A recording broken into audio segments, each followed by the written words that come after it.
So again, sa prayer ni email, let's continue to rely and ask continually, no, God's help to help us understand that His Spirit will guide our minds, our hearts, and guide my tongue and my lips as well as we study in 1 Corinthians 11. So yung remaining verses ng 1 Corinthians 11, um, uh, tinutukoy niya dito yung isa pang problema sa Korinto, yung patungkol sa hindi tamang pangasiwa at hindi tamang pag-uugali patungkol sa Lord's Supper, no? So makikita mo dyan sa verse 17 hanggang 20, dito nagagalit si Pablo na sinasabi niya, hindi ko kayo pwedeng i-commend, no? Hindi ko kayo pwedeng purihin, no? Hindi ko kayo pwedeng purihin dahil sa inyong ginagawa patungkol sa Lord's Supper, no? Na-address na yung issue dito ng inequality, no? Hindi pantay na pagtrato sa marahil may kaya at sa wala dahil hindi sila naghihintayan pagdating sa Lord's Supper at hindi tama yung pangangasiwa, no, ng Lord's Supper.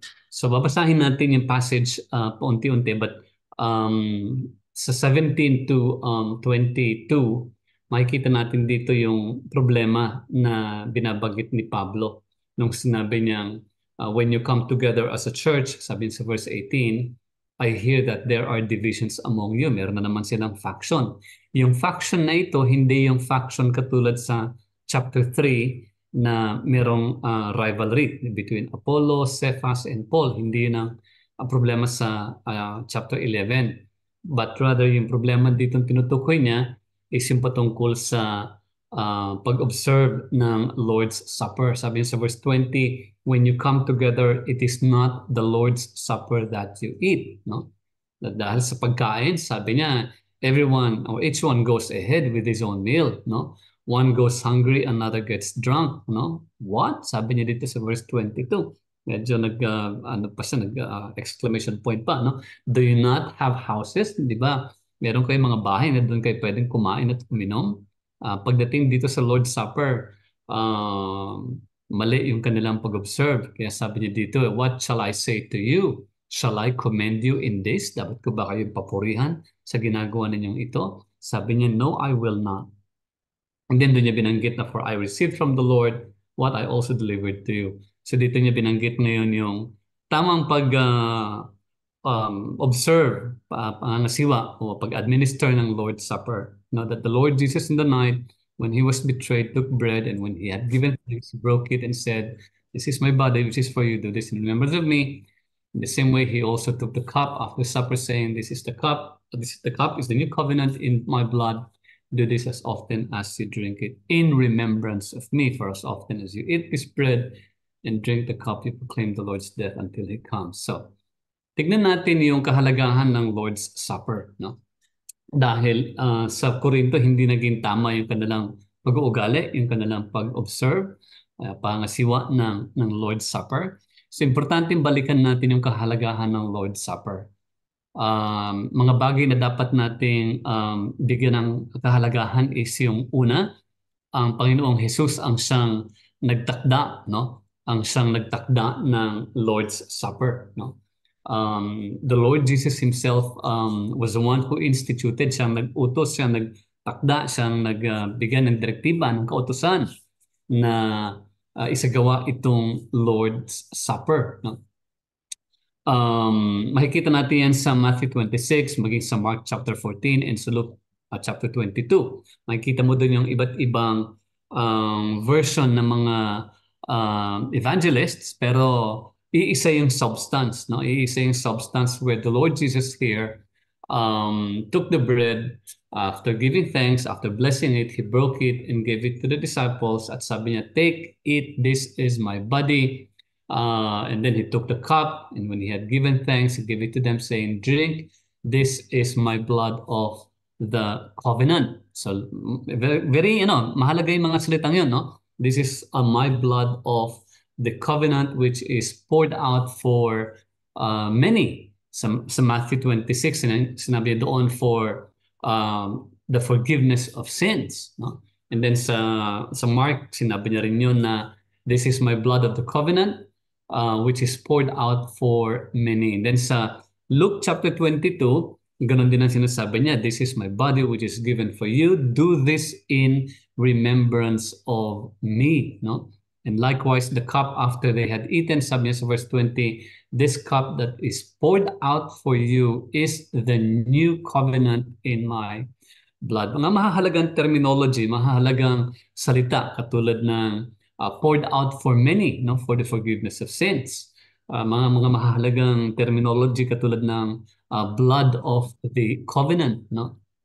So, ano ba yung kahalagahan talaga ng Lord's Supper? Even sa panahon natin ngayon, ginagawa natin ito sa kanya-kanya nating mga iglesia sa tuwing nagpupunta tayo sa ating Sunday service. Ang ibang iglesia ginagawa every week, ang iba ginagawa once every 4 weeks, iba ginagawa once in 3 months. No?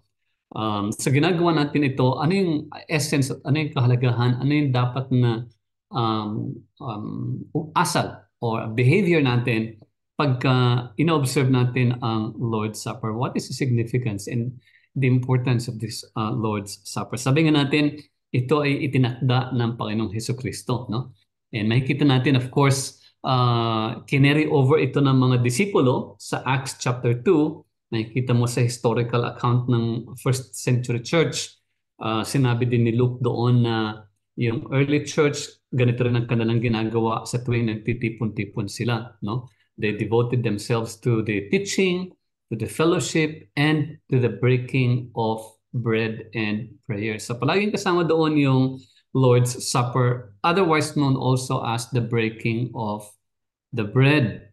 And also nakita natin nga sa 1 Corinthians 11, binanggit din doon ni Pablo yung paraan kung paano nga dapat isagawa or i-carry out or i-observe itong Lord's Supper, no? Exactly the same way the Lord did it is the same way that we are supposed to do it because this is very significant. Napakahalagang maunawaan natin na yung Lord's Supper, no? Yung sinabi doon sa Matthew 26 at sa Mark 14 at sa Luke 22.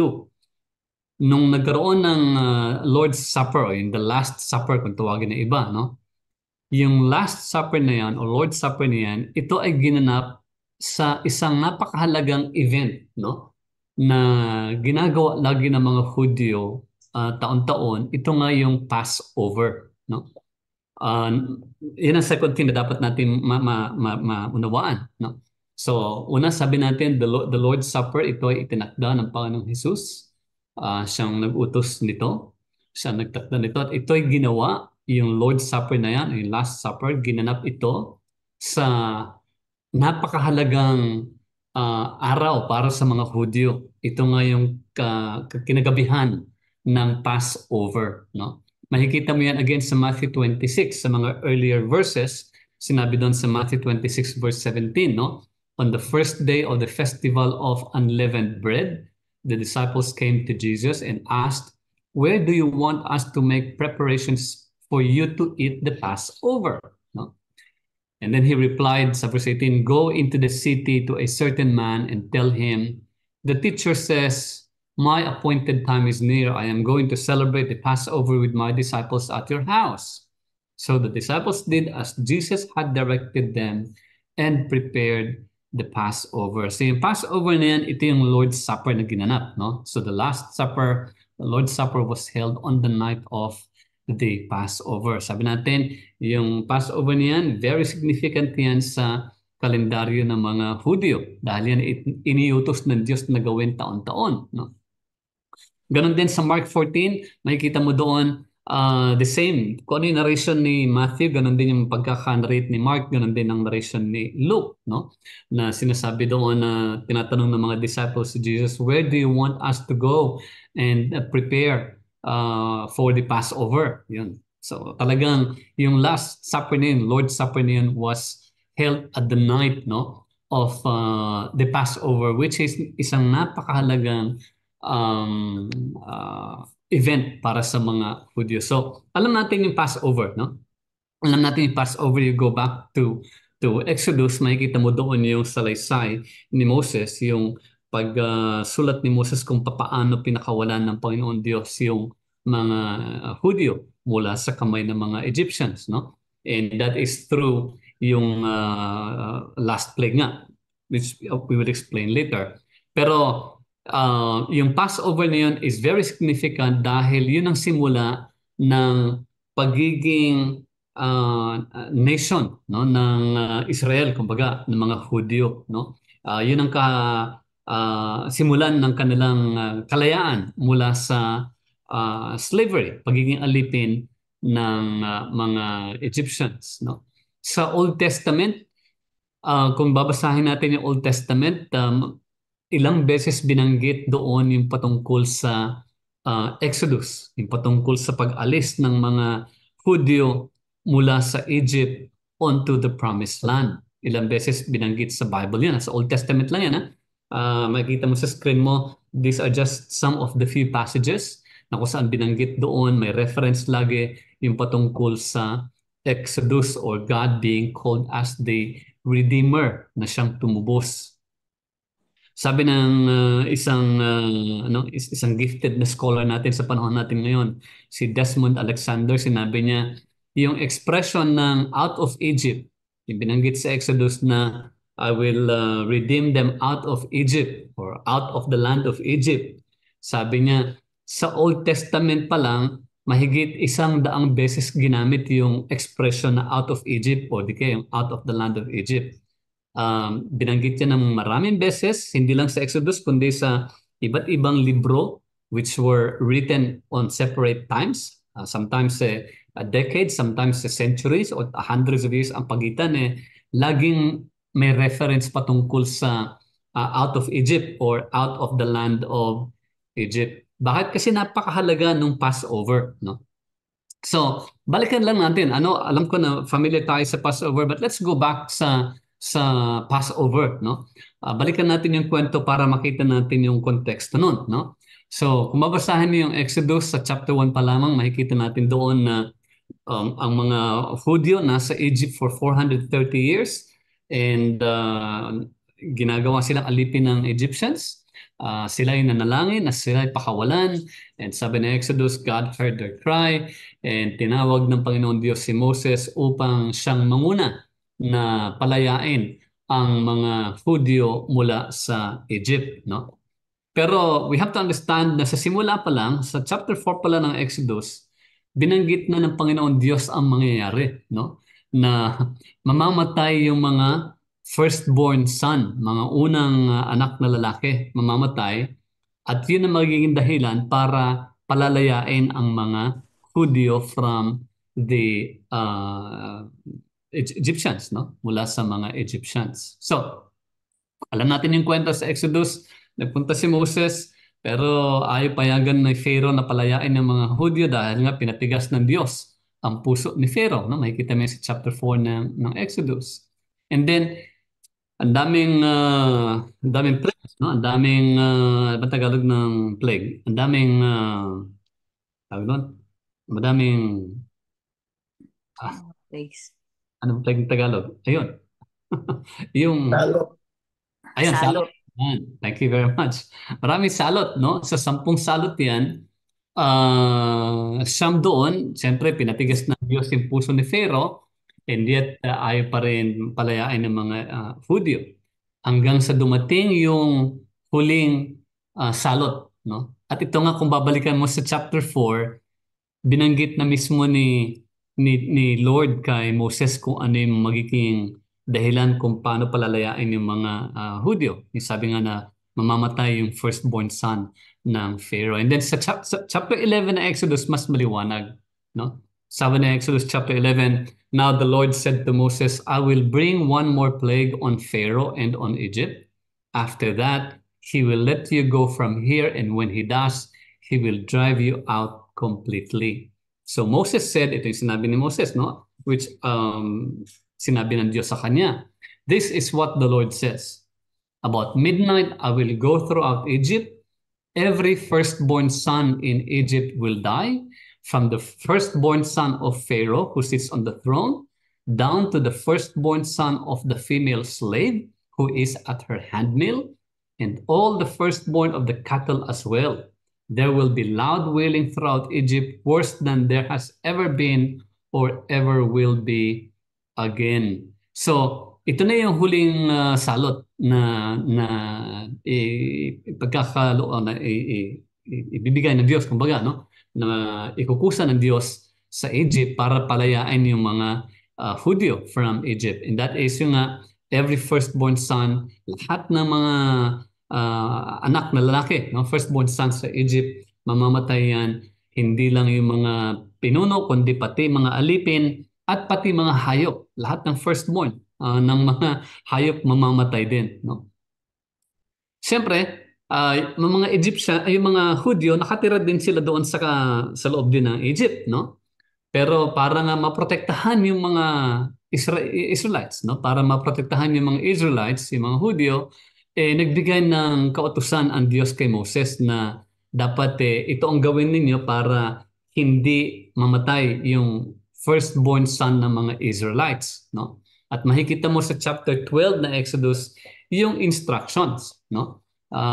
Anong dapat gawin ng mga Hudyo para hindi madamay yung kanilang mga anak sa gagawing huling salot ng Diyos sa Egypt where He will kill all the firstborn son. Sabi ni Moses sa Exodus 12:7, itong sabi ng Diyos sa kanya, no? Then they are to take some of the blood. Ibig sabihin, mag-aalay sila ng 1 taon na tupa, yung walang blemish, no? At pagka inalay nila yan, pag sinacrifice nila yan, kukunin nila yung dugo, they are to take some of the blood, ipapahid nila yan sa gilid ng pintuan at sa door frame, sa ibabaw ng pinto, ng poste, kung saan sila kakain, no? Kasi yung kanilang sinacrifice na lamb, yung dugo, ipapahid, at kakainin din nila yung meat, no? I-roast nila, iihawin nila yan, at kakainin nila yan. Gagawa sila ng tinapay ng walang pampalsa. Kasi nga, madalian yan eh. Magiging madali yan. Why? Because after mamatay yung mga bata, biglang paalisin sila ng Pharaoh, no? Kaya madalian lahat yan. Kaya kung makikita mo instructions doon, sinasabi pa sa verse 11, this is how you are to eat yung sacrifice, yung roasted meat, no? With your cloak tucked into your belt, your sandals on your feet, and your staff on your hand. Eat it in haste, it is the Lord's Passover. Kasi madalian yan eh. Kasi after na mamatay yung anak ni Pharaoh, bigla niyang paalisin lahat ng mga Hudyo sa Egypt and they have to be in a hurry, no? Madalian yun. And then sa verse 12, on that same night, I will pass through Egypt, ito ang sabi ng Diyos, and strike down every firstborn of both people and animals, and I will bring judgment on all the gods of Egypt. I am the Lord. The blood, yung dugong ipinahid sa poste ng pintuan, the blood will be assigned for you on the houses where you are. And when I see the blood, sabi ng Diyos, no? When I see the blood, I will pass over you. No destructive plague will touch you when I strike Egypt. So ito yung Passover, no? Kaya literally tinawag na Passover because God will pass over the houses where there is a blood. Yung blood na yon signifying that death had occurred in that place, na meron ng kamatayan na nangyari doon. That is why God will pass over. And imbis na yung batang namatay, imbis yung firstborn son ang namatay, is nagkaroon ng substitutionary death, yung inalay na tupa na walang bahid, na walang blemish, no? Yun yung substitutionary death. Kaya nga when God sees the blood, He will pass over the house. Now, yun yung utos mismo, no? Yung substitutionary lamb, ito ay sabi nga natin, yun yung kumuha, naging substitute, kumbaga, kinuha niya yung papel o yung place, yung lugar ng firstborn child ng Israelite household, nang sa gayon, maligtas yung mga anak ng Israelita, no? Because of that blood on the doorpost, no? Substitutionary death. So, yung Passover na yan, iniutos ng Diyos kay Moses na dapat ito'y gawin nila every year as a remembrance. No? Iniutos ito ng Diyos sa mga Israelita na dapat gawin nila ang ritual na yon. Ano yung ritual na yon? Magkakatay sila ng lamb, ng walang blemish na lamb, a 1 year old, walang blemish, walang dungis. And they will do that ritual every year because it will serve as a memorial. Kaya nasabi niya sa Exodus chapter 12 verse 14, this is a day you are to commemorate for the generations to come. You shall celebrate it as festival to the Lord, a lasting ordinance. Talagang gagawin nila lagi yan, no? Hanggang sa parang tuloy-tuloy, no? And then sabi pa niya sa verse 24 ng Exodus 12, obey these instructions as a lasting ordinance for you and your descendants. When you enter the land that the Lord will give you as he promised, observe this ceremony.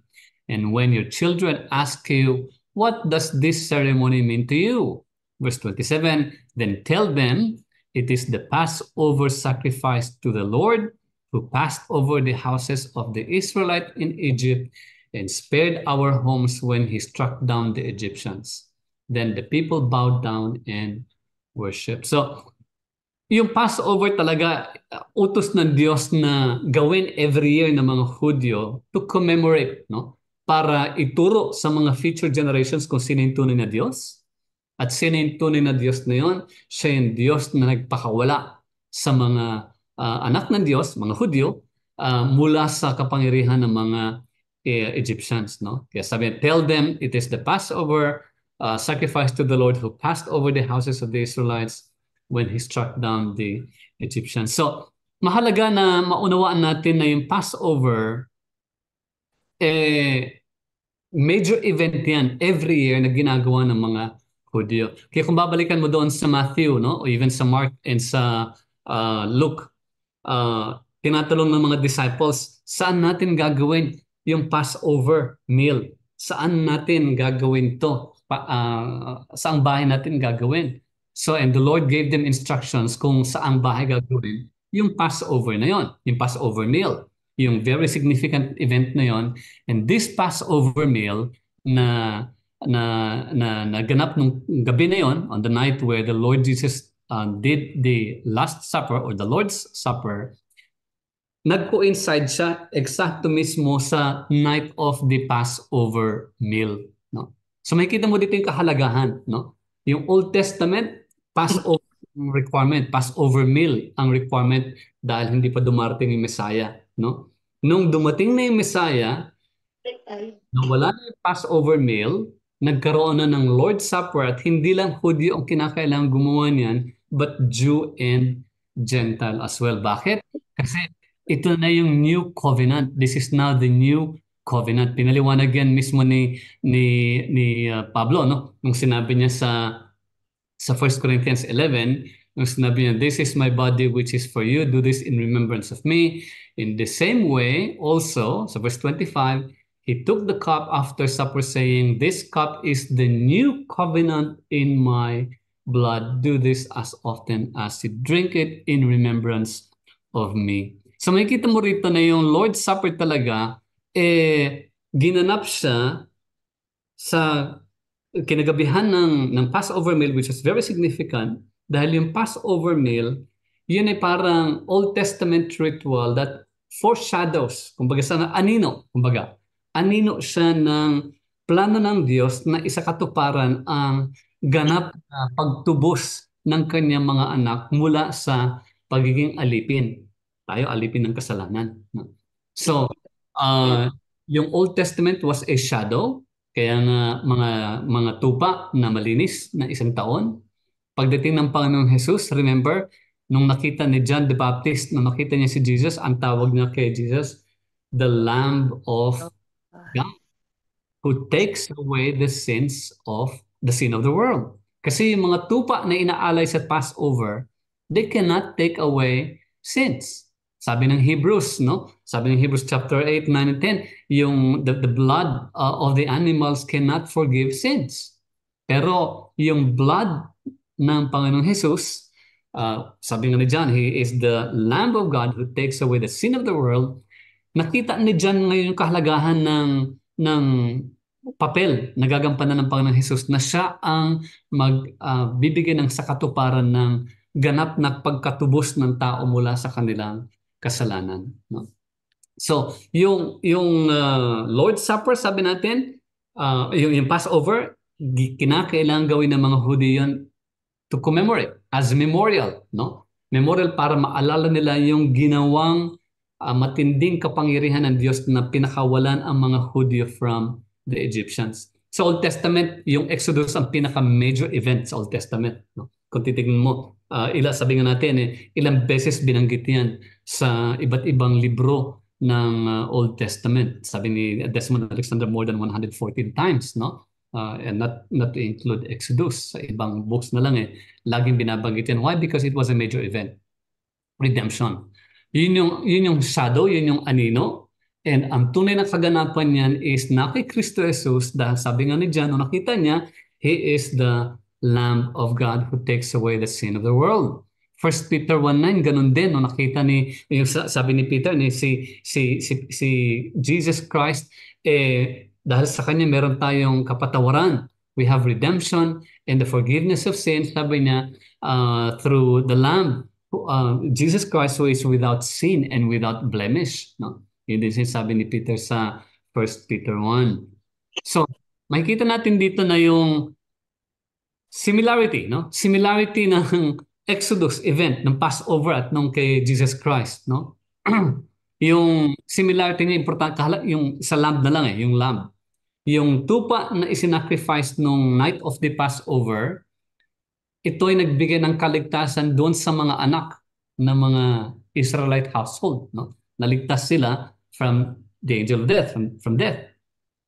Pero sa panahon natin ngayon, panahon ni Jesus Christ, bilang Lamb of God, nagbigay siya ng kaligtasan, hindi lang sa mga anak, kundi sa lahat ng tauhan ng Diyos. So those who believe in Him, to those who believe in Christ, to those who put their faith in Jesus, nagkaroon ng ganap na pagkatubos at kapatawaran ng kasalanan at kaligtasan sa mga nagtitiwala kay Kristo Jesus.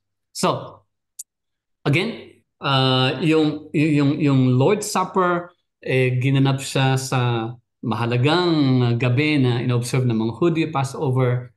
Ang difference nun is in Lord's Supper, ginagawa na ng both Jew and Gentile.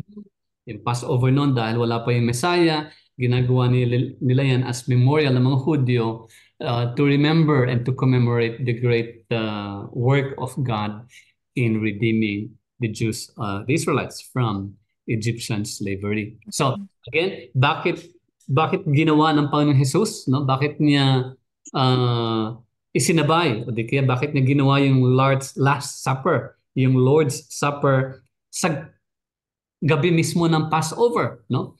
Gabi ng Passover, the night before His crucifixion. Bakit niya ginawa yon? Sabi natin kasi nga, Jesus is the fulfillment of the type or shadow that was illustrated in the Passover, no?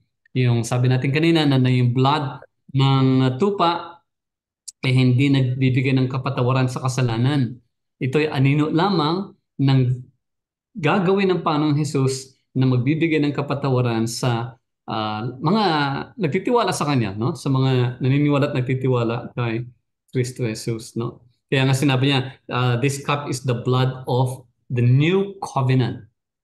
Dahil yung hatol ng Diyos na dapat ipataw sa atin dahil makasalanan tayo, kinuha na ng Panginoong Hesus at sa halip ang binigay sa atin yung katuwiran, yung righteousness ng Panginoong Hesus ang ibinigay sa atin sa halip na patawan tayo ng judgment because of our sinfulness. No? That's why sabi nga niya, this is the cup of my blood which is poured out for many, no?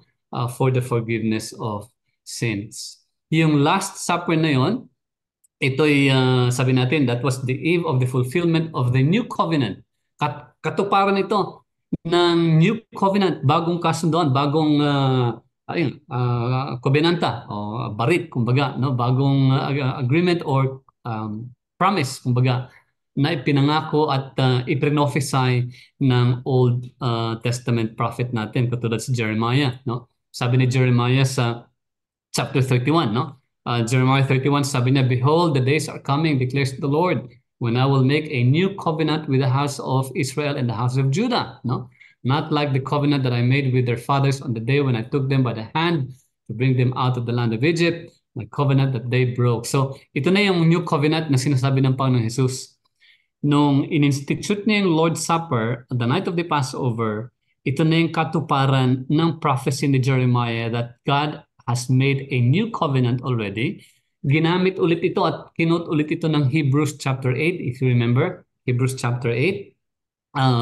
Binanggit din doon yung new covenant, no? And ito nga because Jesus is the mediator, siya yung tagapangasiwa ng bagong covenant between God and His new people, no?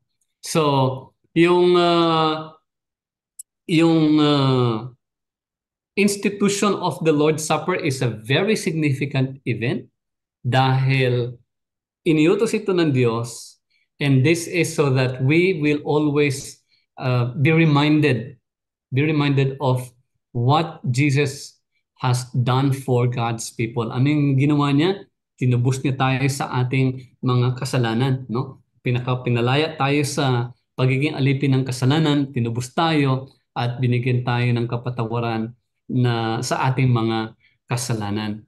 Maganda yung sinabi ni Michael Morales, no, sa kanyang libro na Exodus Golden News, sabi niya, katulad na yung dugo ng Passover lamb na kinakatay ng mga Hudyo noong unang panahon, sabi niya, yung Passover lamb na yun nagsinubstitute niya, no, yung mga firstborn son ng mga Israelita, ganon din naman ang ginawa ng Panginoong Jesus, no, na bilang Lamb of God, the perfect sacrifice, sabi niya, no, ang ginawa ng Panginoong Jesus, He delivers God's people. Tayo, no? Delivered tayo. We have been delivered from death, from bondage to sin, fully and finally. Talagang ganap na. No? Ganap na hindi ka na alipin ng kasalanan, hindi tayo alipin ng kasalanan. Bagamat nagkakasala pa rin tayo, pero hindi na tayo alipin, hindi na tayo kinakailangan mag-alay lagi ng sacrifice because Jesus' sacrifice is once and for all, sabi nga ng Hebrews, no? His sacrifice is once and for all at dahil doon meron na tayong ganap na kapatawaran sa ating mga kasalanan dahil sa ginawa ng Panginoong Hesukristo, no?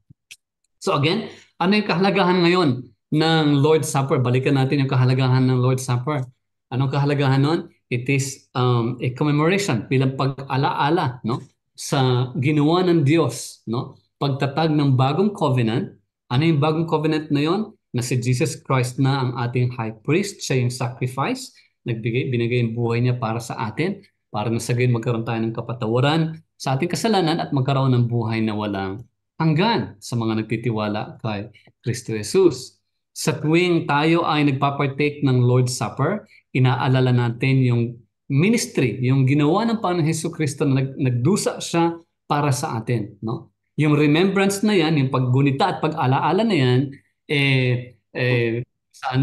nare-realize natin sa tulong ng banal na Espiritu, no, na ang Panginoong Diyos na siyang mapagmahal, ibinigay ang bugtong na anak nang sa gayon tayo magkaroon ng kaligtasan. Katulad ng Passover, no? Katulad ng Passover remembrance, no? Yan yung nililate niya. Yan yung binabasa niya. Kung babalikan mo yung Passover, di ba sa Passover sabi doon obey this instruction, sabi niya. Bakit kinakailangan gawin yung Passover? Sabi sa Exodus, may reason. Ano yung reason na yun? When your children will ask you, what does this ceremony mean to you? May paliwanag, no? May paliwanag. It is the Passover sacrifice to the Lord who passed over the houses of the Israelites in Egypt and spared our homes. So, ganun din sa Lord's Supper, no? Yung Passover remembrance ay merong explanation and narration.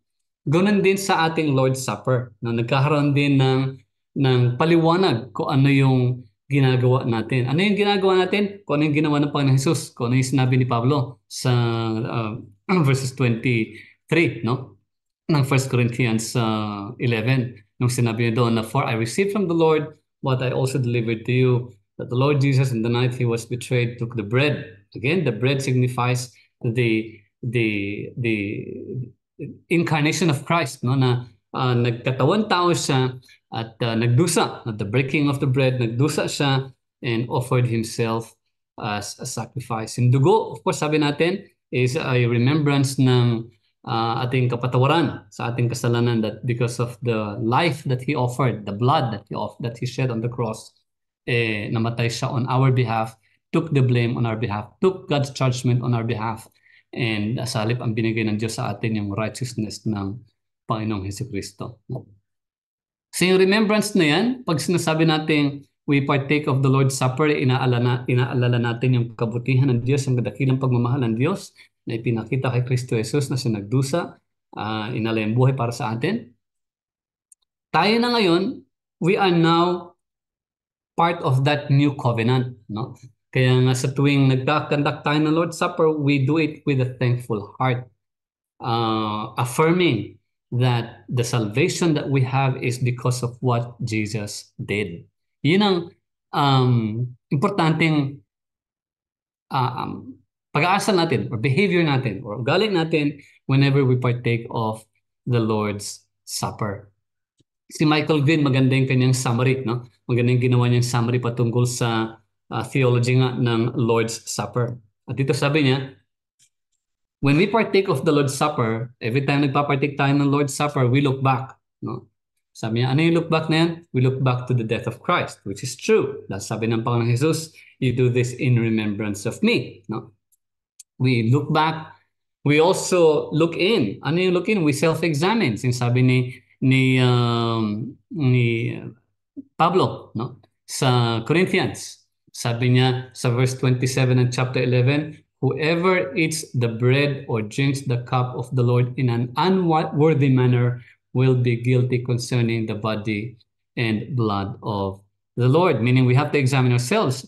Pag sinabi examine ourselves, what do you mean? Na dapat hindi tayo self-righteous, huh? Hindi tayo nagsasabing, kaya ako maligtas because of wala akong ginawang ganito, hindi ako gumawa ng masama. It's not that, but rather we examine ourselves by saying, Lord, indeed, help me to remember the wonderful grace that you have displayed in Christ Jesus. No, examining we partake of the Lord's Supper in a worthy manner. Pag sabi worthy manner, it does not mean to say sinless ka, no, but worthy manner meaning with the right attitude that we remember the great redemptive work of God in Christ Jesus. We look up, meaning it is a fellowship with God. When we break the bread, we are having fellowship with the Father and through the Son, with the help of the Holy Spirit.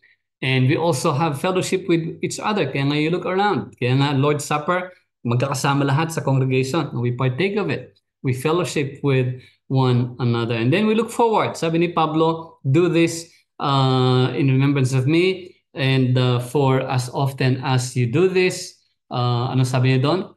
You proclaim the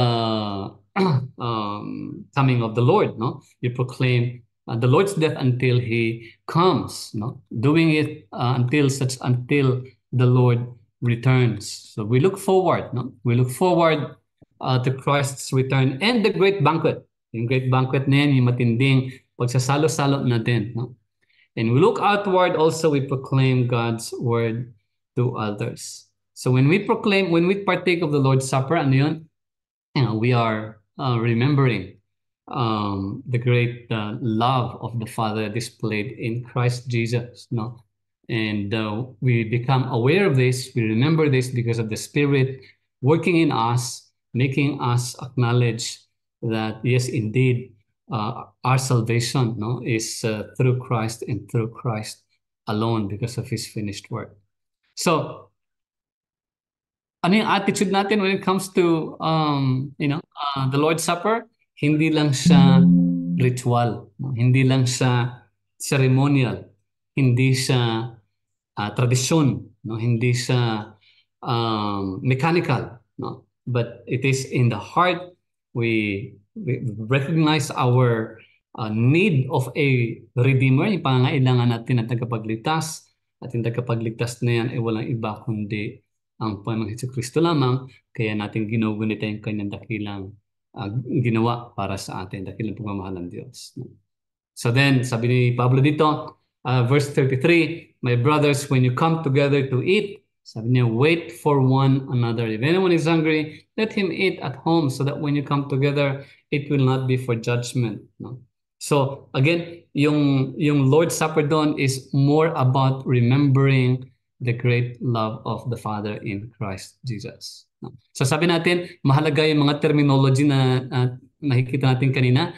Yung New Covenant, sabi natin, it is an establishment of the New Covenant. So yung Old Covenant, sabi sa Hebrews chapter 7, chapter 8 pati, ang Old Covenant is wala na, no? Obsolete na. Ano ibig sabihin ng obsolete na yun? Yung pag-sacrifice ng animals, yung punta ng pare, no? On our behalf, hindi na.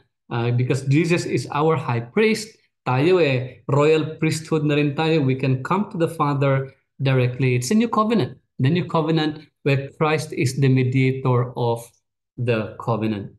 So wala na yung wala na yung separate para sa mga Hudyo.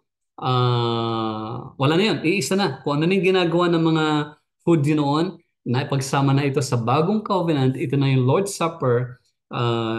Hindi lang siya concentrated sa isang race o isang ethnicity katulad ng mga Hudyo dati, but it now belongs to both the Jew and the Gentile from all nations, from all parts of the world. Kaya yung Passover, mga Hudyo lang. Wala na yun tayo. We now observe the Lord's Supper because we are now in a new covenant where Jesus is the mediator of that new covenant. So yun yun ang mahalagang maunawaan natin pagdating sa Lord's Supper, yung pag-alala sa matinding pagmamahal ng Diyos na ipinakita kay Kristo Jesus. Of course, hindi tayo naniniwala na yung bread is the body of Christ, katulad ng sa Roman Catholic, no? That's not the case. Hindi yun ang turo ni Pablo, hindi rin yun ang tinuturo ng Panginoong Hesukristo.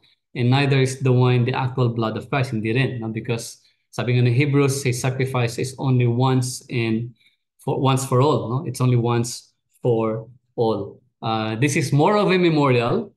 It is instituted by Christ na dapat natin ginagawa until the Lord returns. So by doing this, we proclaim the Lord's death until He returns, sabi nga ni Pablo.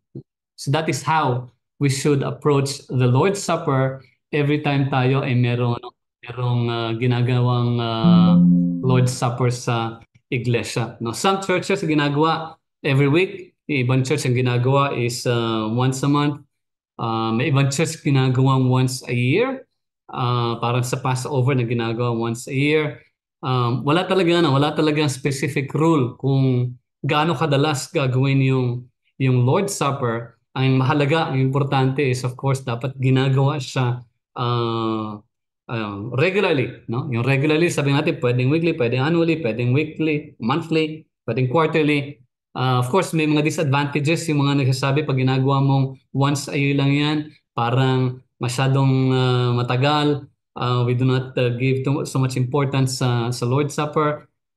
May mga arguments naman na nagsasabing, yung every week masyadong madalas, para nagiging mechanical na lang siya, nagiging ano na lang. So, may mga arguments for and against yung gaano kadalas, gaano ka frequent or less frequent. No? But the point is, we have to do it regularly. No? Kaya ang average yan, karamihan ng mga church ginagawa once a month. No? Ginagawa either first Sunday, iba ginagawa third Sunday or last Sunday. The point being, we commemorate the Lord's death until He comes. So yun ang understanding the Lord's Supper as explained by Pablo. No? So si Pablo, nakita niya sa Korinto, ang ginagawa ng mga Korinto, hindi nila in-observe yung Lord's Supper correctly. No? Yung iba doon, sabi nga, iba naglalasingan na. Yung iba gutom, yung iba naglalasingan na. So nagalit si Pablo, and then sinabi niya, this is how you do it. Kaya hindi piniliwanag sa verse 23 onwards.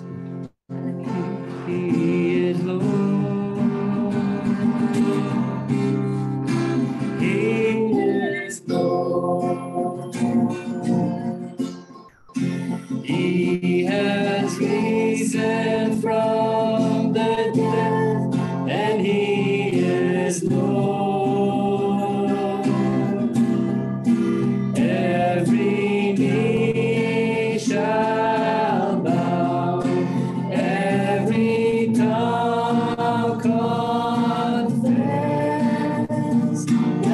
Jesus